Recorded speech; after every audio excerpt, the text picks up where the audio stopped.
What is up, you guys? Welcome back to the channel. I like to use days like this as an opportunity to catch up on whatever I have to do, whether it's editing, following up with emails, obviously promoting myself, advertisement.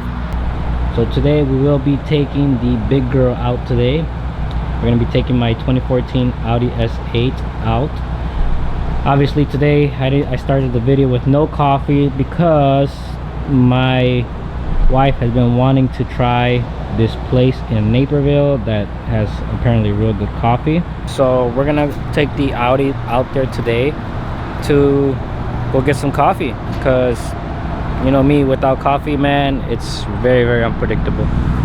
I'll be in the truck most of the time, and I only take this car out occasionally for stupid stuff like right now. So first things first, we're gonna go ahead and get the car washed. Very nice sunny day, and obviously I really do not like driving a dirty car. It's like trying to say hi to your crush in 3rd grade when you know you have a big ass shit stain in your ass. What? I mean, I don't know. Try and put that into perspective for some of you guys. We're gonna head to the car wash real quick, wash the car, and then we'll hit the road, grab some coffee. Alright guys, so we just finished washing the S8. I didn't really have good cleaner, it ran out, but I try to do my best with cleaning them and getting them relatively clean. I mean, they look good from my house. What I love about the S8 is most of them come with the soft closing doors, so you really don't even have to like slam the door like. And this car is 10 years old. I love it.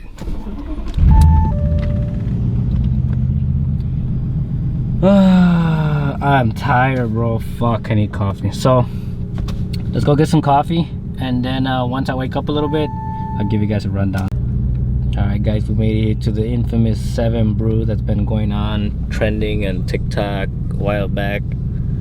I don't really like to come when shit's trending because I don't want to be waiting in line like everybody else was, and plus it's just coffee. So I mean, I'm here now and the line was literally short, so I should be getting my coffee soon so I can wake the fuck up, and then we'll continue about our day. Okay guys, we got our coffee now. All my other minions saw my location and they said they wanted coffee as well. I'll be honest, you know, if you're here and you're local, it's I haven't tried the iced coffee, but I'm sure it's good. But I'm more of a big hot coffee drinker, and it doesn't taste bad at all. It tastes actually pretty decent. I will say that I asked for an extra shot, and their shots are pretty fucking strong. So if you're more of a strong drinker, then this is the way to go. But if you're more of like on the light side for coffee, then I think just with 1 shot should be okay. But overall, it's pretty good. So let's go deliver these coffees.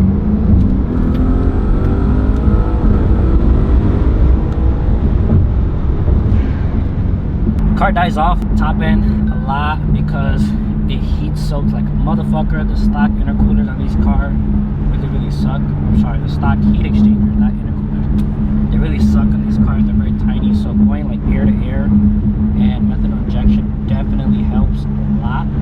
So we're back at our shop. Got the car in the garage. We dropped off all the coffees earlier, and they enjoyed it. So if you're local and you want to try the coffee out, it's called 7 Brew in Naperville. It's pretty decent. I liked it.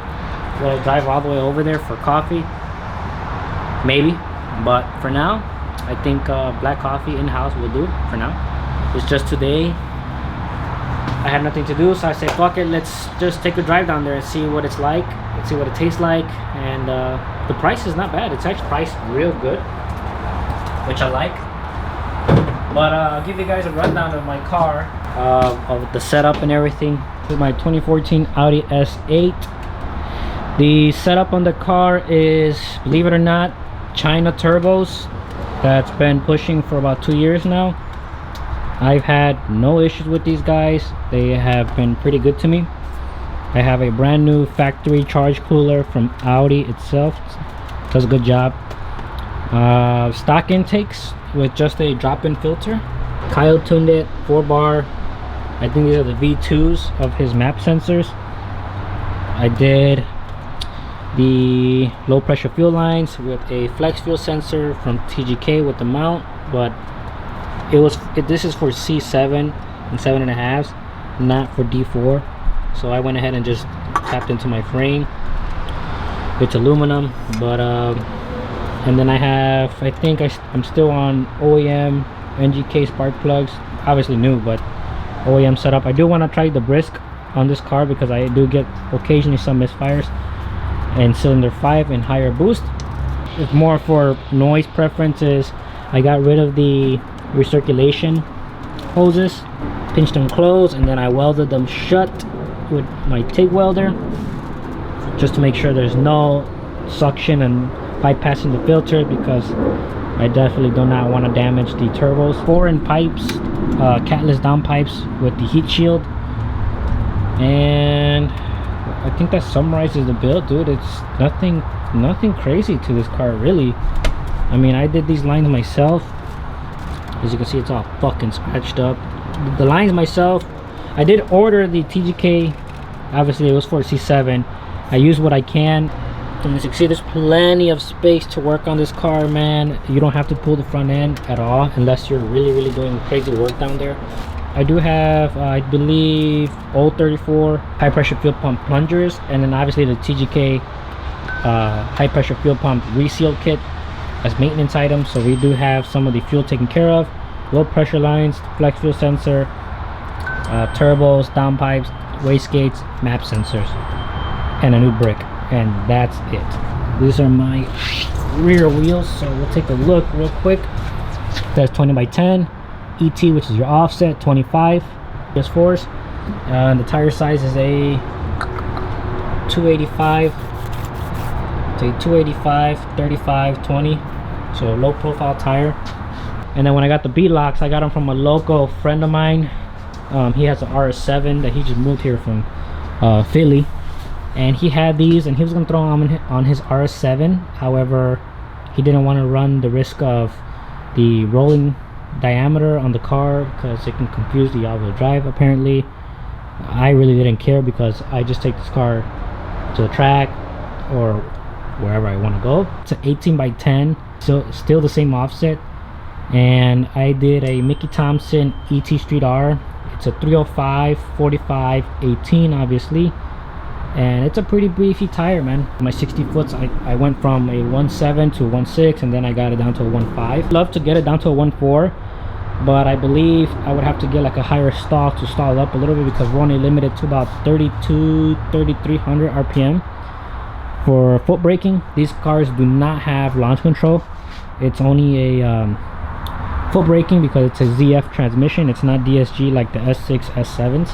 The R7, the A8, and the S8s do come with the ZF8. The exhaust setup is just straight pipe all the way back, and then I have these ghetto ass pipes that I did at a fucking Velasquez. Mufflers went back when I first got the car. I do plan on getting an A8 because it has a non-sport diff, and a non-sport diff is actually a lot stronger than a sport differential on these cars. You would think that the sport differential is a lot stronger, but actually it's reversed. Get an A8 because everything is interchangeable. I mean, if I really wanted to, I can throw an S8 bumper or an S8 rear bumper, and that's really what changes. It's just the rear and the front, and the interior wise it's the same. There's nothing that changes other than this having carbon and suede and the same seats. You can have the same stitching sometimes too. The only difference is just carbon and different accents interior wise.